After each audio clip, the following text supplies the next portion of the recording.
17 বছর পর দেশ যে নির্বাচন পেতে যাচ্ছে সেটি হবে ইতিহাসের সবচেয়ে সুন্দর নির্বাচন।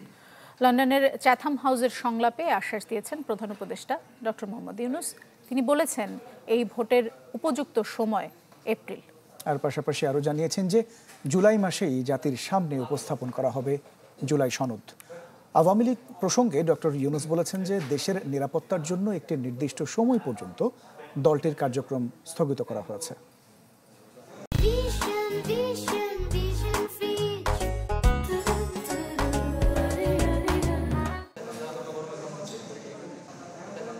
লন্ডনে রাজনীতিক, কূটনীতিক সহ বিভিন্ন মহলের সাথে বৈঠকে ব্যস্ত প্রধান উপদেষ্টা ডক্টর মোহাম্মদ ইউনূস। বুধবার লন্ডনের চ্যাথাম হাউসে এক নীতি সংলাপে মূল বক্তা হিসেবে বক্তব্য রাখেন প্রধান উপদেষ্টা। উত্তর দেন বিভিন্ন প্রশ্নের। বলেন 17 বছর পর ইতিহাসের সবচেয়ে সুন্দর নির্বাচন হবে বাংলাদেশে। জনগণ ভোটের জন্য প্রস্তুত দাবি করে ঘোষিত সময়েই নির্বাচন হবে বলে জানান doctor Mohammad Yunus.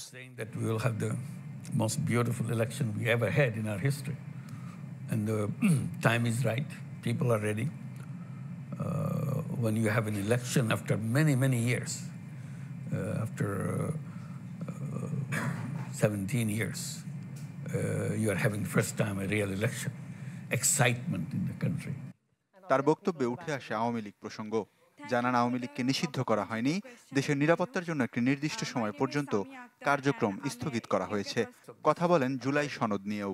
Safety of the country, safety of the politics of the country, the nation has decided that for the time being, the activities of Awami League will be suspended for the time being. That's all we have done. We have not banned Awami League, we have not done anything until the trial is over. That's all. I'm promising you here, and I hope I can deliver you in July. July is next month. That charter will be announced in the presence of all parties. সফরের দ্বিতীয় দিন শুরুতেই বৈঠক করেন যুক্তরাজ্যের জাতীয় নিরাপত্তা উপদেষ্টা জনাথন পাউলের সাথে। আলোচনায় গুরুত্ব পায় পাচার হওয়া সম্পদ পুনরুদ্ধার, রোহিঙ্গা সংকট, সাম্প্রতিক ভূ রাজনৈতিক পরিস্থিতি। স্থানীয় সময় সন্ধ্যায় সেন্ট জেমস প্যালেসে আয়োজিত রাজকীয় নৈশভোজে অংশ নেওয়ার কথা রয়েছে প্রধান উপদেষ্টার।